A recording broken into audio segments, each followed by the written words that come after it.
I'm Arlene Sidaris, and I'm the producer of the 12-volume Girls, Guns, and G-Strings. They're 12 motion pictures written and directed by Andy Sidaris.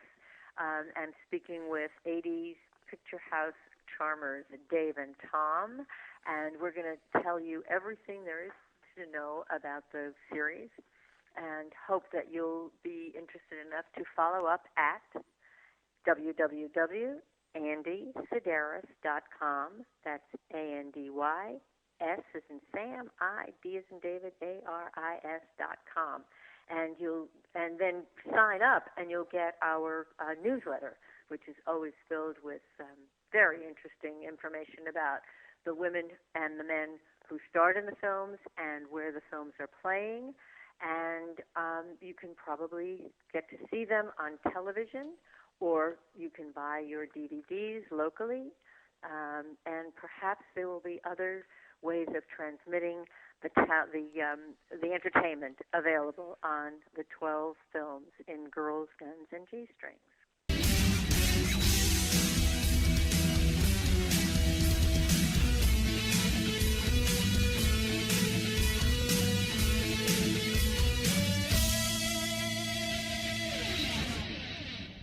Hello and welcome to episode 76 of the 80s Picture House and the 23rd of our In Conversation With series. I'm Dave, and as always I'm joined by my fellow co-host Thom. Hello. And today we're going to chat with Arlene Sidaris. So Thom, are you ready to call her? Oh, yes, most definitely. Right, here we go. Let's press the dial button. It's ringing.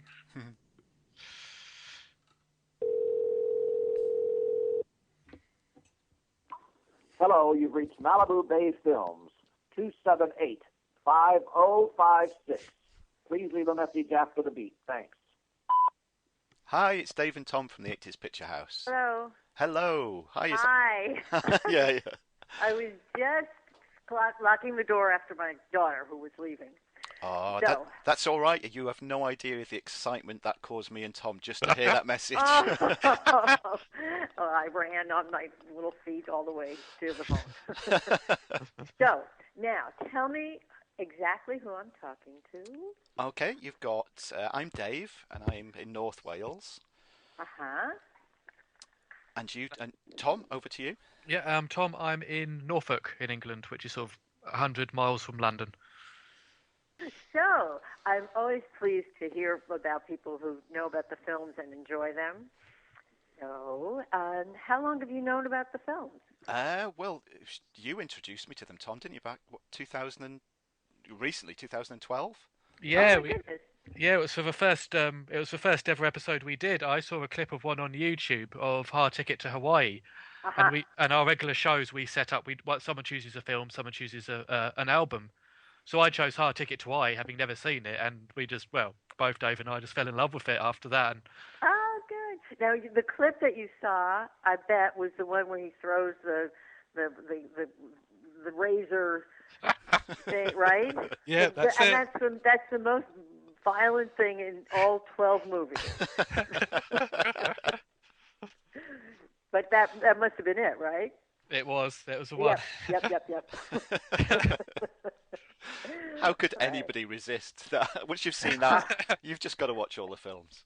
I know, but that film, because at that time we had to the deal that we had for video release required us to have some theatrical release, which was ridiculous, but we had to do it.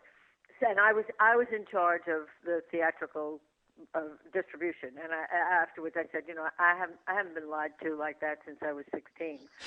But so we only had to do that for a couple of movies, but we had to go to the Motion Picture Academy for the rating.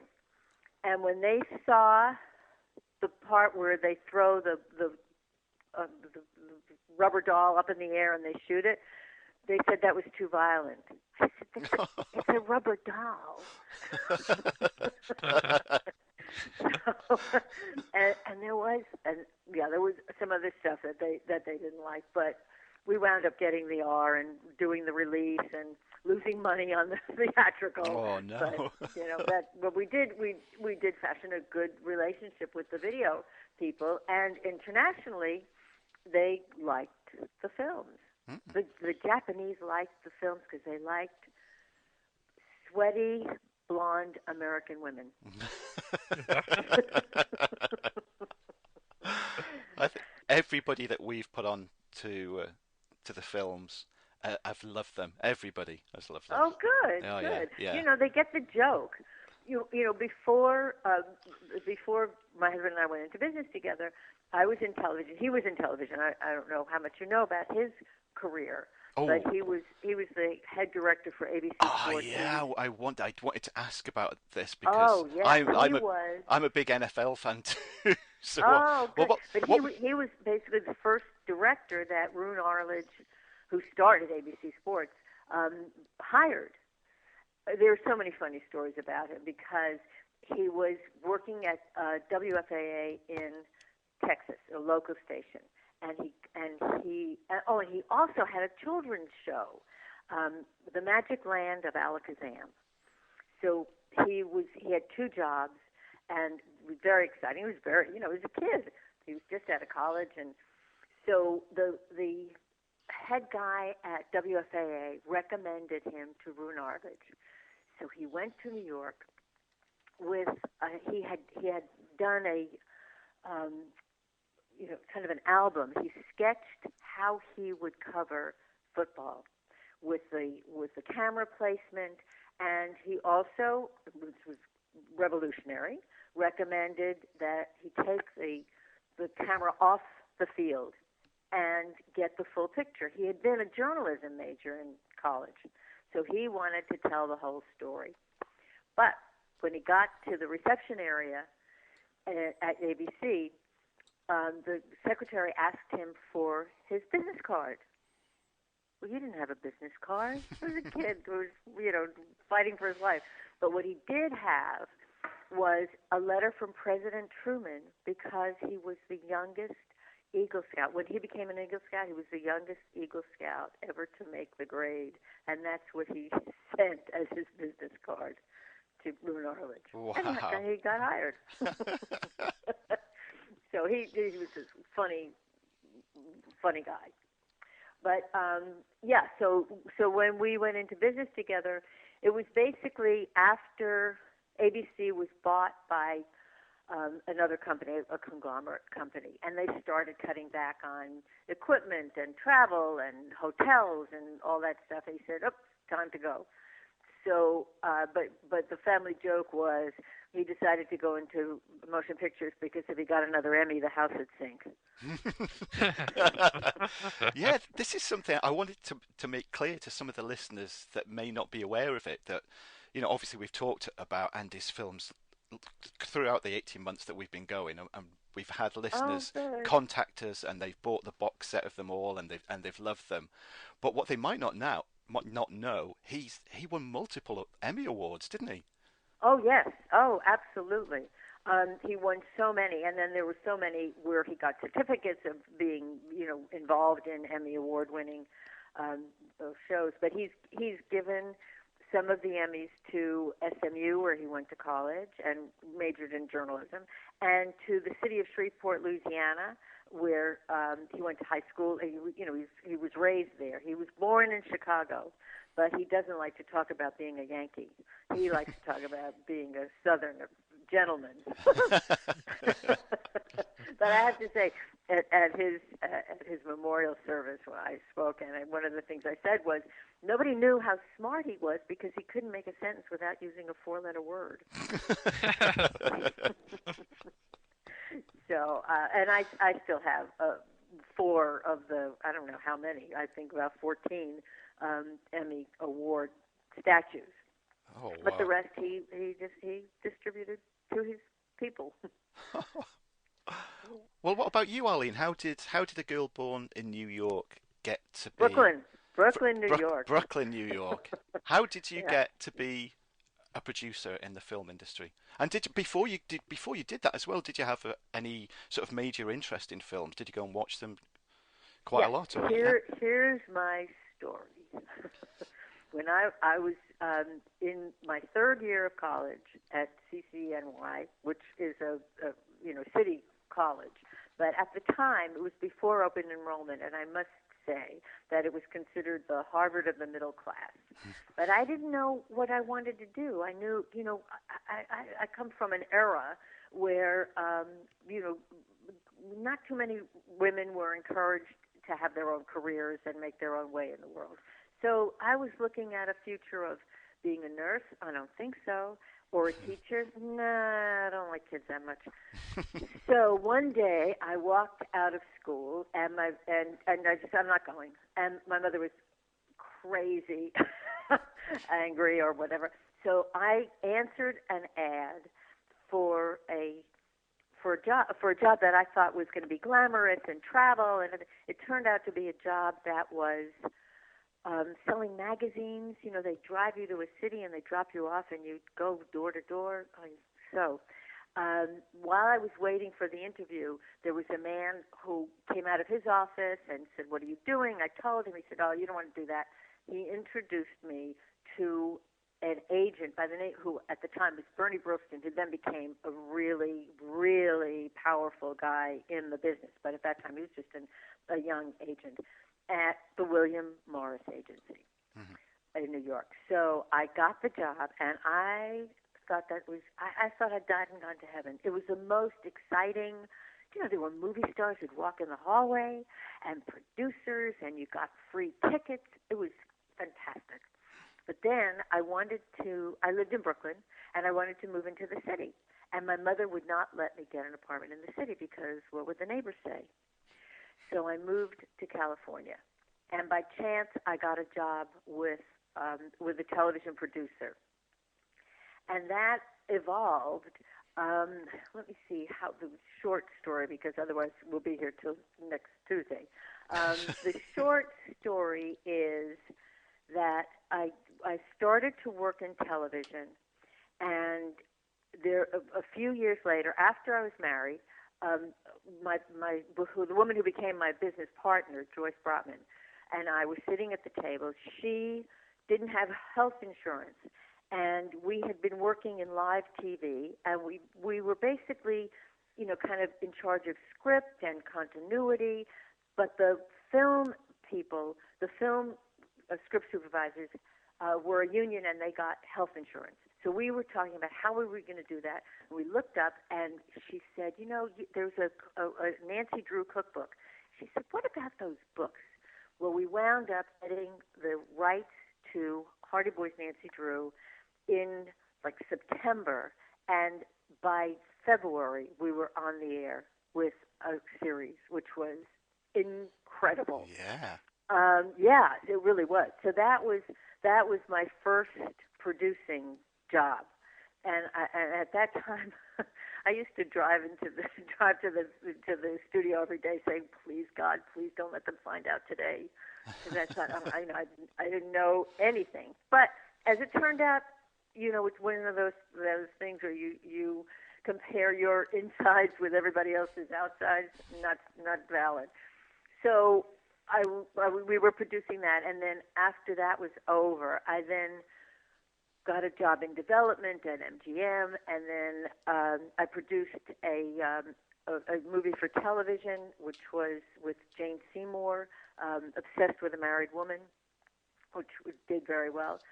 But then Andy and I went into business together. Mm-hmm. So that was my background. You must have been in the minority as well, being a female producer. Yes. Was that to an advantage or a disadvantage at the time? Well, in fact, it was. I think it was more of a disadvantage for a couple of reasons. First of all, the first day that I drove on the Universal lot, the man at the gate said, "Oh no, the secretary's parked in lot E." I said, I'm not a secretary. I'm a producer." He looked at me like I was crazy, but he called whoever and let me go. We were really an anomaly. We couldn't get seated in the executive dining room because the woman who took the reservations didn't know how we had the nerve. Two secretaries had the nerve to try to get seated in the executive dining room, until we had lunch one day with another producer on the lot who said, "No, they're producers." And then after that, she was terrific to us. But there were a lot of women, middle management women, who were pretty resentful of us, and others, there would be women who would come in and say, how did you do this? And we'd say, this is what we did. We found a property, we optioned it, we put money on the line for it, and if there's anything we can do to help you, let us know. And we'd never hear from them again because they really didn't have the nerve to step out. So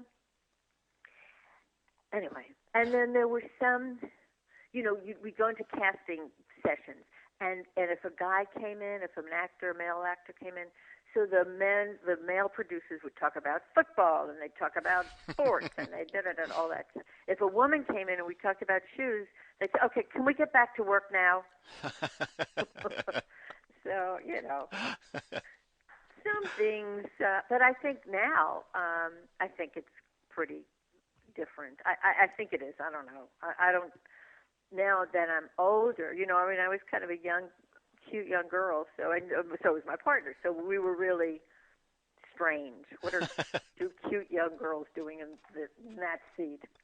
Now I'm older, not a threat to anyone. Oh. So it's a little different. Back then as well, did you have any ideas or thoughts that you wanted to do more within the movie business than being a producer did? I know you've got your writing credit on IMDb as well, haven't you, for Nancy Drew Mysteries? Yes. But have you? You know what? As a matter of fact, I do have a writing partner, and we hadn't worked together. We did a script that was optioned several times, and it hasn't gotten made. But we didn't work together for a number of years. She's basically a very successful children's book writer, and then I was in business with Andy. But we've recently hooked up again, and there's been some interest in that script, and maybe we'll clear our decks enough to start on a new project. But I love working with her. It's very creative, and I enjoy it a lot. So we'll see. Oh, good. And as well, for anybody that's listening to this, everybody, I'm presuming that everybody that listens to this, they're big movie fans as well, and you would have all seen the producer credit on the films. Can you give a brief outline for anybody that's not too aware of exactly what a producer does? Oh, in this case, first of all, our house was up as collateral, which is basically what inspired us to get into business together, because Andy was going to do Hard Ticket to Hawaii independently, and he had a pre-license deal with Lorimar for the United States and Canada, and he had some pre-license deals for Japan and Germany, maybe England, I'm not sure. And he had already hired people, he was getting ready to go, and the bank said, "We need some collateral because these license deals are not good enough." And so he said, the only thing I have is my house. And I said, "If you're going to put our house up as collateral, I'm going to be signing the checks, not anybody else." So that's how we went into business together. And the first film, we nearly killed each other, but then we really fashioned a very compatible business relationship, and our marriage was flourished as well. So what a producer does in our case is Andy would write a script, and I would break it down scheduling wise to try to get a fix on how much it would cost, and then we would always have to make adjustments in location, actors, etc., that sort of thing. And then when we started casting and actually booking the locations and figuring out the travel and all that, and I did all of that in a conventional, union place, probably an assistant director or a line producer. Some of those responsibilities would be split up, but not in this case. So if there was something to be done, we only had to answer to each other, even if it was in raised voices. So, but that's basically how we did, and we conferred on casting, on everything, and I would make suggestions about making changes, whether it was in the script to be more specific, because he would have the tendency to say action sequence, details to follow. I'd say, no. And that's in the first movie, I'd start off by saying, Andy, I think, and he'd say, you can stop right there. So we did get past that, and so it was really a partnership to get it on its feet. But once it was on its feet, there was no. I did everything I could to fulfill his vision, to have him have everything that he needed to get what he wanted. Except the only thing was, occasionally he would do a scene and say cut and we're moving on, and I'd say, no, this was not good. Oh, we'll fix it in editing. No, we'll fix it now. So that was the only thing. But and then when we were editing, he was editing, in charge, overseeing the editing, of course, but on film. And then when we transferred to digital, it was much quicker, and so I was able to give my opinion, and sometimes it was actually listened to. But with film, he really was like, if I'd say, I think maybe you should do this. No, we have to finish this because we need the money. We did not deliver and get paid. The deal was, because we didn't want any interference from the studio, the deal was we would not be paid until we delivered the film. So we were always, we were always up against it for the money. But, it was exciting. Oh, yeah, I bet it was. It was exciting. And it was fun. So we had a good time. And most of the first 8 films were SAG and DGA. And SAG was just an enormous pain in the neck. And the DGA requires you to have people that are so, wind up to be so expensive because of so many days and hours and paper. So as soon as Andy could retire from the DGA, he did. And then we did the last 4 movies were totally non-union. And that's what we did. So, and that is also more, as it turns out, more appealing to the distributor because they don't have to bother even with their bookkeeping, even with their resources, the bookkeeping for residuals and paper and all that stuff. So, well, there's more to it than meets the eye, isn't there? That's for sure. Yeah, there is. When we did an explosion, do you know who Sherry Lansing is? Oh yeah, we've gone through all the films and everything. Yeah. No. Sherry Lansing is a woman who was president of Fox Studios and of Paramount. Very successful, really an iconic figure in the motion picture business alone, and even the fact that she's a woman is even more impressive.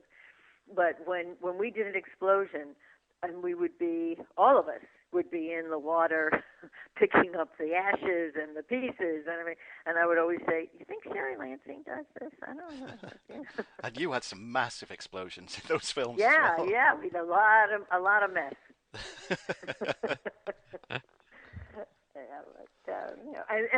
And we ran the location shoots like sleepaway camp. We'd have everybody would eat together. We did not have cars for our people because we did in a couple of films, the first couple of films, we would rent cars and we'd let the actors or the production people use the cars, and then we just stopped because they would get into, actors particularly on location. They can be unruly among themselves and among the locals. Although we were never in a place long enough for anybody to get into real trouble. But even so, we really it was like a parochial school. That's how I ran locations. Starting with Hard Ticket to Hawaii, Donna Spear ended up being in 7 of the films. What was it about her that put her above all the other choices? Oh, first of all, she's very physical. She can run and she can shoot, ostensibly, and she can move. Really, she's an athlete, of sorts, and her body is unbelievable. I mean, she looks like a marble statue. She's flawless. So that's part of the reason. And you know what? She wasn't an actor to figure, but she had a presence. And when was it Hard Ticket? Yeah, was it Hard Ticket? Yeah, Hard Ticket to Hawaii with the snake, with Rodrigo. The scene that with Rodrigo Obregon, where he's terrorizing her and she eventually kills him with the spear gun. I thought her presence was very impressive. She didn't have any dialogue, but just who she was on that screen. I don't think anybody could have done any better. So. Well, you mentioned about a body in that, and the films have got quite a bit of topless women, should we say, yes. in it. But what I want to ask you is, what was it like for you? Because there's a lot of quite beefy topless men. What was it like for you working on the set with those as well? Well, I'll tell you. Through the years, people would say to me, "Don't you worry about Andy being with all those beautiful women?" Nobody said to him, "Aren't you worried about Arlene being with all those good-looking men?" I don't know what it was, but that's just life. There was one time when we used to do the casting. Once we moved the production company to Louisiana, and so we would do the casting in our house. And one day I'm at my desk and a young man comes in, Justin, I can't even remember his last name, and my jaw dropped. I thought he was just so cute, and he was British. So we had a little interview. Andy was not around. He'd seen him, but he wasn't part of that interview. So we chatted, and he showed me some film of some advertisements he'd been in, some commercials, and I gave him the script. And he called the next day. He said, "I'd love to do it." And I said, "Okay, you're hired." I made the deal. And he said, "Did you read him?" I said, "No, I forgot."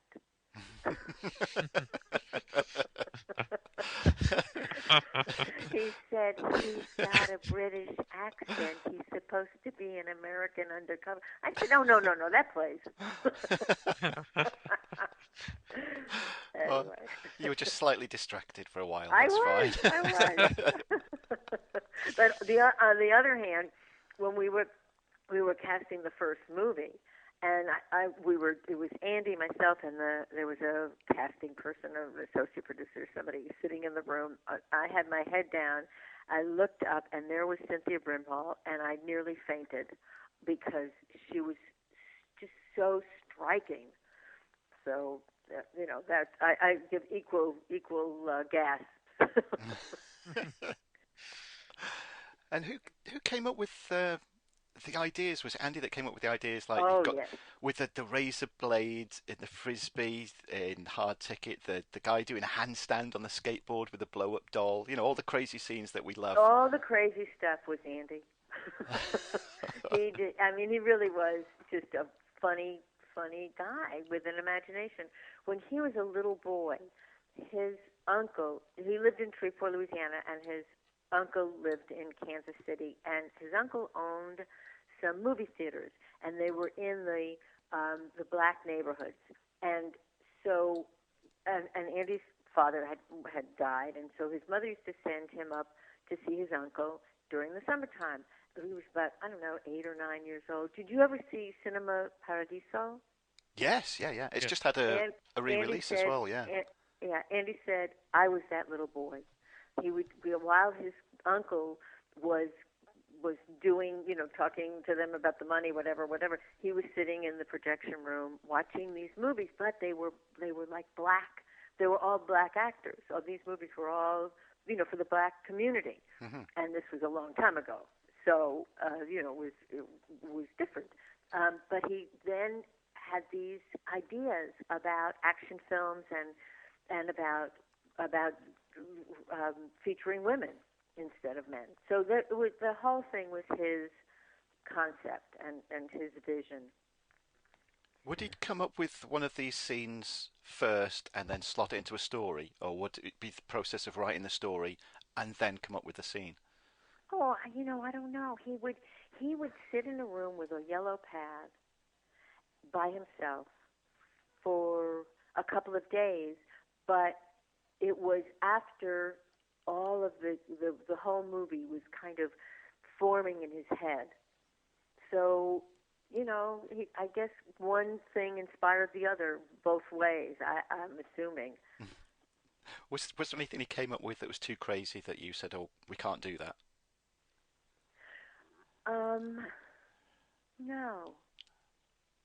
No, I don't think so. There were a lot of things that he would put on paper because I insisted that you can't go into production with a TBA. But then there would be things, and I don't think that this is only he does this, but I think that there would be things that would come up. He would be on a location, and he would see something that he didn't know was there, and alter to expand his vision. Mm-hmm. So he was very resourceful and very creative, and all that television experience of directing on the fly, and seeing those pictures, because if you ever saw his live telecasts, there was never a shot that wasn't a portrait. I mean, his composition and all that was really extraordinary. So we would be in Louisiana in a house, and then we'd do that scene, and then we would in Hawaii, and he would figure out how to have the actors walk outside of that house in Louisiana and be in Hawaii. So you don't really know when we're really in Hawaii or not. Oh yeah. But he just had it in his head, and most of the production staff couldn't keep up with his vision. I mean, they were able to follow his direction, but they often were kind of in the dark about exactly what he planned to do. But it always worked. Oh, it does, because one of the many things we love about the films as well is the title sequences and the thought that's gone into them, like with Hard Ticket with the crates that are moving, yes. and Malibu Express with the computer screen. They're fantastic. It is, and extremely cost effective. Oh yeah. Yeah, because when you do those, the over the titles over scenes, that's very expensive. And it was he just didn't feel that was something, a place where we should put our money. So he did alternate things. I think it works for the better by a long way. I really enjoy them. Yeah, good. I'm glad. So, what else can I tell you? Warner Brothers distributes our films throughout the world for all forms of television. Did you know that? No. Oh, yeah. Warner Brothers, which made Andy very proud. Oh, because at first we were with Lorimar for the first two movies, and then Lorimar was absorbed by Warner Brothers. And for a long time they didn't pay any attention to the films, but in the meantime we had made another deal, and we had done 5 more pictures, and so then we wanted to get those 5 pictures, the 2 pictures out, and sell a package of 7. But then Warner Brothers said, no, we'll take the 5, and then we did another 4. So they have the 12 movies that distribute throughout the world, and they've really done well for us. Every time somebody picks up my call, I wonder why. Oh, you still remember? I say, thank you. But you know what? The thing is, even though they have what do they have? They have another series of low budget movies, but they're not fun like ours. So we have a very unique place in the world of film. Because they're sexy, but there's no lascivious sex, there's no graphic violence, there's no profanity, and there's a couple of silly jokes. So. What was it like? You obviously got some great actors in some of the films. What was it like with working with likes of Sybil Danning, Erik Estrada, and Pat Morita? Okay, so Sybil Danning was she happened to be represented by a woman named Eleanor Berger, who I didn't know at the time, but now she's part of my poker group. But at the time, she was newly representing Sybil, and she was telling Sybil that she shouldn't take her top off. Thank you. And at the time, Sybil had a manager boyfriend who was known to be very difficult. Andy did get around him because he was a charmer. But Sybil cooperated as much as she could, but without taking her top off. But she was pretty sexy in it, and she was wonderful to work with. I didn't produce Malibu Express. That was at the time I was doing Hardy Boys Nancy Drew, but she remained a very good friend throughout these years. And Erik Estrada had kind of hit the skids a little bit because he had a bad reputation when he was doing the MGM, the series, on the motorcycle. Oh, Chips. Yeah. That had not ended well for him. And his agent was a man named Jack Gilardi. And so through that connection, we met Erik. He was anxious to work. He was darling to work with. And in fact, the first film, we hired Danny Trejo. Do you know Danny Trejo? Oh, yeah. Yeah. It was Danny had been in jail, and this was his first job out of jail, and he turned out to be just like a pussycat. He was unbelievably adorable. I mean, he was so cute, but he didn't take off his shirt because he had a tattoo of a woman with a sombrero on his chest that he had done while he was in solitary confinement. Oh, wow. But now, I don't know if you know anything about what his life now. First of all, he's enormously successful, and he works with addicts and kids and all of that. And he's very authentic because that's who he was. So that was that. And who else? Pat Morita? Yeah. Yeah. Yeah. Yeah, he was okay. He was all right. He was fine. He was fine. He was, that's why I didn't so much like hiring people with names, because usually they felt like they were doing you a favor, and I don't look at signing an employment check as somebody who should not be a little grateful to me. Yeah. No, I don't like buying attitude. Oh, no. Oh. Yeah. Because over the course of the films, you built up a good good collection of actors and actresses that worked on quite a few of the films as you went on, didn't you? Yes, yeah. People that you knew you could rely on, I guess. Yes.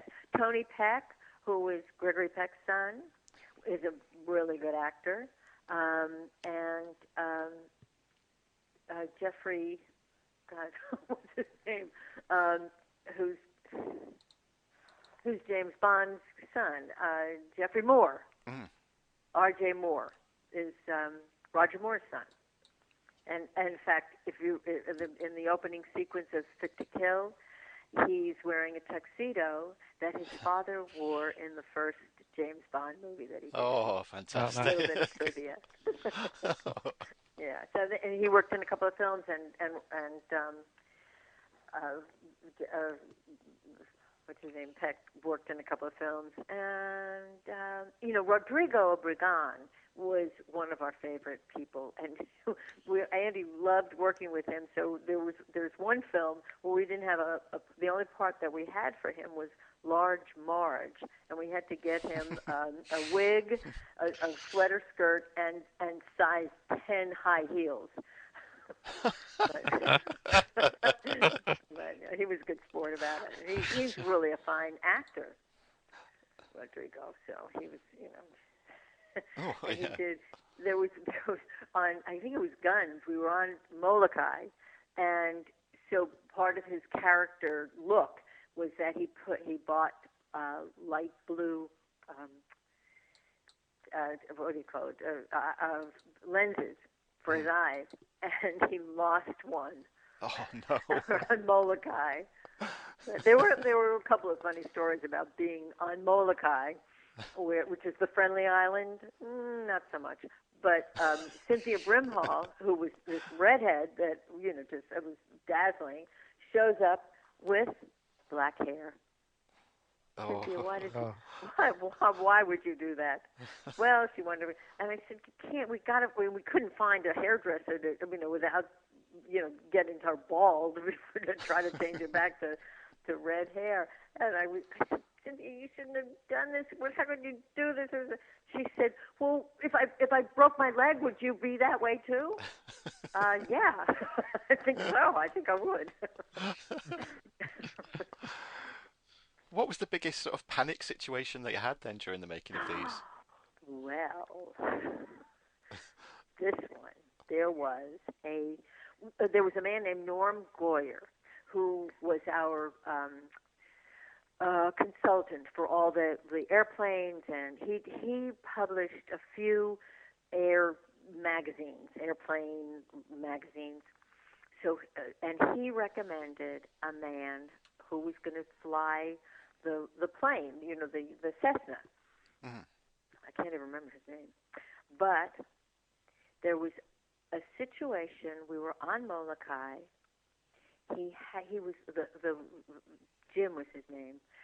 He was in the air, and he said we were the crew was waiting for him to land. We were going to shoot the landing, and he said, "I'm going down. I'm going down." Well, oh my God. Okay, so he lands the plane safely, but he says something's wrong. Something. We have to take the plane to Honolulu. I know somebody who can fix it. So we let that go. Long story short, he then puts us in connection with somebody who does, oh gosh, what are they called? Those plane hand gliders, those big gliders. Oh yeah. Yeah. So he puts us in touch with his friend in Florida, and he's going to provide this for the publicity. He's going to use it.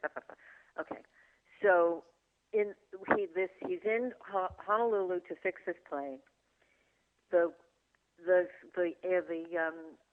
Ultraglide gets lost in transportation, and it now begins to show that this guy's a total phony. Total phony.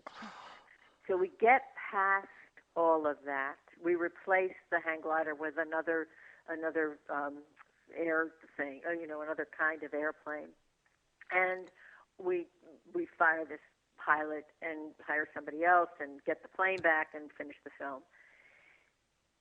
It then turns out that he is a crazy man. Now, I have to tell you that I checked out his license, his record, and everything, before I hired him. Mm-hmm. Norm Goyer calls us one day to say he's been arrested in a hospital on the way to an operating room where he was pretending to be a surgeon. Oh my word! Yeah. So that episode was the most terrifying of anything. Yeah, when he was screaming, "I'm going down! I'm going down!" Oh my God. Oh wow! Yep. Yeah. That's a hard one to top. That's for sure. Yeah, it is. It is. You know, there were another couple of things that were just funny. In Hard Ticket to Hawaii, we were over on Molokai, and I invited a friend of mine who's like the brother I never had, who builds non-union clubs in New York City, and his wife. And the first, and my lawyer, who, you know, and they were going to come over and be extras and just be around to help us out, because we were not going to the unions on Molokai. That was my first independent film that I had ever produced, and I, because we did get film permits. I said, Andy, shouldn't we talk to the union? No, nobody's on Molokai. Mm-hmm. So we have Maurice, who's my friend who builds non-union clubs in New York City, and Michael, who's my lawyer, who's a Harvard lawyer, big shot, big shot. So it's the first day of shooting. Andy and I are in our room. Knock on the door. We open the door. There were 3 men there who CIO. I wanted to say CIA, but that was wrong. And their lawyer. May we come in? So they want to sit down and talk to us about why we didn't contact the unions, because Hawaii is a union state, you know. So they sit down, and we're across the table from them, and they're just talking to Andy. And I say, excuse me, I'm not sitting here as an observer. I'm the producer. And they continue talking to Andy. Now he wants to get out of the room because he wants to start shooting. So I call Michael and I call Maurice to come in and help me out of this because I don't know what to do. And in that session between the Harvard lawyer and my friend Maurice, I learned more about negotiation from Maurice than I have ever hoped to learn anyplace else. By the end of the meeting, they were laughing. We had agreed to hire 2 of their union people and fly them over on a daily basis, which was, affordable. We hadn't budgeted it, but it wasn't going to kill us. And when we went to Honolulu, some week or so later, when we went to Honolulu to do a day's shoot, they brought sushi to the set for everybody. And from then on, I had a really, really good relationship with the union people. And that was my friend Maurice, who just, he had them laughing. His philosophy, which is really the golden rule of negotiation, is make sure the other guy walks away happy too. Yeah.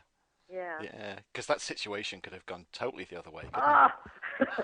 Yes, yes. Well, when we were going to Las Vegas, and also we were going into a non-union hotel, and we were going to shoot there, and I had a relationship with the film office, and I got a call from the union people who said, "Why haven't you called us?" And I said, stuttering as I spoke, something about, we've shot there before, and we're non-union, we're just a small company, and blah, blah, blah, blah. And we really can't afford a union shoot. And he said, well, then don't come. And I finally agreed to hire one of their people, and he never showed up except on the last day to be paid. and he got paid, and that was it. Whoa. But yeah, it's a learning process. Oh yeah. But I loved doing those films because it was every day you woke up thinking, what's going to be today? Is it going to be a good day? Is it going to be a bad day? Is it going to be a day with good and bad? So. Do you have any props left from the films? Oh, yes.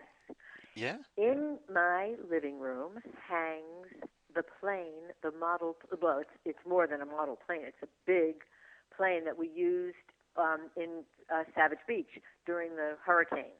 Oh. I should take a photo of it and send it. The Yeah, people please. who I will. You have to give me your email address. Oh, I have your email address. Mm-hmm. Yeah, I'll send it. The people who built the plane are literally rocket scientists, and model planes are their hobby. And they built this Cessna, so it is utterly authentic in the paint, in the lights, and everything. And they even have two Barbie dolls dressed like Donna and Hope. Yeah. I mean, it's fantastic. And they were in. Oh, well, you might like this. They when it was first hung, I didn't like it because you could see the wire from the ceiling down, holding it. I didn't like, and so a couple of years later, they came as a Christmas gift to me. They came with Santa hats to take it down and rehang it with piano wire, and it's fantastic. I mean, it looks like such an impressive piece of art. I just love it. So I'll take a picture of that for you and send it. Oh, brilliant! Thank you. And then I have the snake. I have part of the snake. I have part of the snake because the man who did it. He I don't know what he wanted. I don't know. It was weird. But when we were in the editing room, and the snake, we'd see the snake come out of the sewer. I said, "Wait, we're missing something. We need a hissing." So I called Richard. No, it wasn't Richard Keppel. What was his name? Anyway, he said, I said, "Do you have anybody who can do a snake sound?" He said, "I am a snake ventriloquist." So he came and he did the snake sound. So I have part of the snake. I have some of the spear guns. I have some things. What else? Some of the remote control cars, and some of the more memorable costumes. I have the boots, the girls' boots, and I've been thinking for years that I should put them up and auction them off or sell. I don't know. Well, I'll get to it. Oh, not this week. if ever you do, I just hope they go to a good home. And yes, if they do go for auction, give us a shout because me and Tom will be visiting that page. Well, I'll announce it on my emails. You get my newsletters, right? Yeah, we do. Yes. Yeah, good. Yeah, so and that's another thing. I haven't been religious about putting out a newsletter, but I am going to. When you tell me that this is going to air, give me all the information, and I'll send out a newsletter with this information and anything else I can think of, to That's add great. to the excitement of the newsletter. On the subject of the snake, what can you tell us about Battlezone Hawaii? Because we heard it was going to, it would feature the son of the snake was going to. Yeah, yes, it was. It's a script that's unpublished. I've had some bites for doing more movies, but first of all, without Andy, it's different. Yeah. To be sure. I don't think that I don't know a director who could fill his shoes. I think that there must be somebody out there who could do it. A decent job. But the other big deal is that we used to self-finance, and I am not in a position to risk any of my capital. And getting pre-sales, I've thought about going to Warner Brothers, but I don't know. It's been 7 years. We were, when Andy got noticed that there was something bothering him, we were on Molokai doing a location scout. But, we obviously didn't get to do that last movie. So, I don't know. There is some interest that comes to me in bits and pieces from people to either do a remake. I would love to remake Hard Ticket to Hawaii. A number of the films I'd love to remake. But I don't know. We'll see if I live that long to get around to it. But the idea of self-financing is, for me, not feasible. So, yeah, and it must be so different. So different now to what it used to be back then as well. well. Oh, sure. And there are ways to make films very economically, but I don't know. You still need 3 or 4 cameras to cover an explosion properly. Mm-hmm. So, and a bunch of other things. And the films that were out there as well. I know both myself and Thom, we've got the Girls, Guns, and G-Strings box set. Yeah. With them all in, but they were released as well in special editions, weren't they? They were the earlier releases have all the extras, and now the only way that you can get the extras is renting the DVDs on Netflix. Yeah. But they're fun. It's Andy and I talking over the film. The narration, and then there's like 90 minutes of extras that include special pieces with the girls, with the car, with the setting up. Oh, and what he did, which was really terrific, he did the Andy Sidaris Film School action, Andy Sidaris Film School romance, maybe he called it. Anyway, so what he because when we were filming, instead of using a script supervisor, which I don't care how good a script supervisor is, they make mistakes. So we were using a video camera. I mean, very early. I don't know if it was before anybody thought of it, but we were certainly early. And so we had retained all of the video from Return to Savage Beach, and so he took the scenes as we shot them and used like an action scene. So you'd see how he put together, the location and put together the dynamite and talk to the people about how we were going to explode and shoot and all of that, and then he would show the finished product. So that was Andy Sidaris Film School action. And then we would do a love scene and, the same steps, picking a location, talking to how they were going to undress, doing all the steps, and then putting it together and show the finished product. So there were 12 segments of Andy Sidaris Film School. Oh, what would be the chances? Will we ever get to see the special editions on Blu-ray? A nice Blu-ray box set, that's what we love. No, I don't think so. Oh, no. I don't know. I have a very nice relationship with the DVD distributor. And in fact, he just called me the other day because they're doing streaming with Amazon and, all these new companies that are streaming. And I do have the right to give them the streaming rights.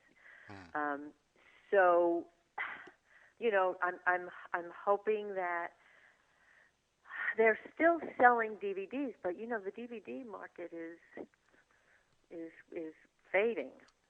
Yeah. So I don't know. I don't know. And I'm trying to talk to Warner Brothers again. It's the same thing, but the films have a little age on them, and to put the money into doing HD TV, which makes the product more saleable, but it's a lot of money to do. But I would do an investment if it made any sense whatsoever, because I just want to keep the movies out there, because I think that they're unique enough to gather an audience. I used to say in our pitch meetings, I used to say, Disney released a film because every 9 years or every 7 years there's a new child who goes to a movie for the first time.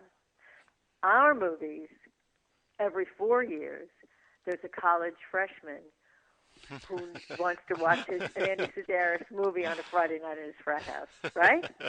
Oh, yeah. Right? Oh, yeah, because we're constantly telling people to go out and buy these films, that we are. Oh, good. Good. Yeah, and I hope they have my website. They can buy it from me. Although they probably can get them. They can get them cheaper someplace else. But I don't know about the continent, about where to get them. Mm-hmm. If you were to buy, would you buy it from my website, or would you buy it? Is there a local? I don't think there's a local distributor. No. Yeah. I don't think in England. I don't think we have DVDs in England unless there is one I saw a little while back. Which was it? I think it was Hard Hunted. Yeah. I saw. Yeah, that's definitely been released in the UK. Only one I've ever seen in the UK though. I'm sorry, and it's in DVD. The DVD. Yeah, Hard Hunted. Oh. Yeah, that was the only one. Probably pirated. I think. I mean, do you know where you saw it? That was in a shop called That's Entertainment, which sells sort of like second people sell bulk DVDs, and then they end up in this maybe shop. they bought it from somebody, and maybe it wasn't pirated. But I got on my feedback once from, I don't even remember what country it was, but the message was, I just saw this on television. Oh, I enjoyed it so much. And so I wrote back and said, where on television did you see, or on the internet? He said, on the internet. Where did you see? So, on this website, and I'm telling you, the website was really something like, this is stolen. I mean, it wasn't really, but you knew that you could download it for nothing and watch it. Yeah, I've just called it up. I've just called it up. I've just called it up about Hard Hunted. It's a company called Missing in Action. Released it on DVD in the year 2000. I've just got it now. I've just got it off my shelf because I picked it up. I picked it up, so I'm holding it. I'm going to follow that. I'm going to follow that up and see. Yeah. But and now, what the motion and what MPAA does is, if they see any pirated product, they threaten to $250,000 fine and blah, blah, blah. Okay, fine, that's nice. There's somebody that I've been in touch with who, what his idea is, somebody pirates the film, and you write to them and you say, I hope you enjoyed it. There are 11 more. Why don't you join? And there's also, there are also products and things which we could expand our product line. Why don't you join the Andy Sidaris Film Club for $10, and then you'll get a discount on everything. So I think that's a pretty good idea. So we're going to try that. Yeah. See if it generates business, for our flailing company. You mentioned AndySidaris.com. Are there any other websites, any Facebook pages, Twitter accounts that people can find and follow too? I have to tell you that Twitter and all those other things are really beyond me. In fact, well, yes, we're on Facebook. Andy Sidaris's film fans. Andy Sidaris's film fans. But the other things are really just beyond me. In fact, I have to tell you, when I post something, but I don't even know how to post it, I get a message saying, do you really want to leave this page? And it never gets posted. I need help. I really do. I really don't know. Let me just, so it's Andy Sidaris Film Friends. Well, what I'll do, as we always do, I'll put a link to everywhere that people can find and follow you online on this week's podcast notes. So you're just one click away then. Great. Well, listen, Arlene, to say it's been a pleasure has been an understatement, because for me and Tom, and for many, many people around the world, you and Andy, you're cinematic royalty to us. You really are. Oh, God. So Thank you so so kind, much. and I'm so happy to to talk to you and to when every now and then did you know that I was at the Tribeca Film Festival last year? No. I get this call and from this woman who says, I'm with the Tribeca Films Society, and we want to screen your films. Do you have any prints? Well, I happen to have 3 prints, so they took 2, and I happened to be in New York, so I did a Q&A with them, and I was very nervous. I don't know if I can to talk about these movies, but I had said to her, "How did you find me?" She said, "Well, I'm 35 years old, and I'm in a network of people who really enjoy looking for films that are off the beaten track." Well, that's me. So I went to New York. They did 2 screenings, sold out. The audience was fantastic. They were so enthusiastic, and it was so much fun. So I loved talking about the movies, and I loved talking about that time of life. It was so much fun and so many great memories, and so it's a pleasure for me. Thank you, and you guys are just really charming, and I've enjoyed it enormously. Oh, thank you. Thank you. Well, hopefully, we'll keep in touch. We'll swap some emails, and I'll let you know as soon as this is online. Okay, and I'm going to go right now and take a picture of the plane. Oh, God, we can't wait. Okay. Okay. All right. Take care. Thank you so much, Arlene. Thank you. Bye-bye. Bye. Who would have thought, Tom, way back in episode 1, 18 months ago, when you brought Hard Ticket to Hawaii to the party, that we'd be talking to Arlene? Unbelievable. Absolutely unbelievable. We just talked to Arlene Sidaris. We shared she's shared stories of Hard Ticket to Hawaii. Molokai was said. It was unbelievable. I think any regular listener knows the regard which we hold the Malibu Bay Films, and so for us, this is just out of this world. Oh yeah, this is one where we're going to have a smile on our face for a long, long time now. Unbelievable. I'm just going to keep saying unbelievable.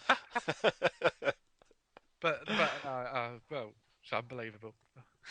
Well, like I mentioned when we were talking to Arlene, the links to the websites where you can find her and the Facebook page will be on the podcast notes on our website. I'll also put links up to where you can buy Girls, Guns and G-Strings box set, which, if I remember rightly, Tom, I think if you're in the UK at least, including postage from Amazon, was it like about £6-7, something like that? It wasn't. If that, yeah. It's a very £6-7 for 12 films. You can't go wrong there. Oh yeah, and we thoroughly recommend the box set to everybody. If you haven't seen these films, just click buy and buy them.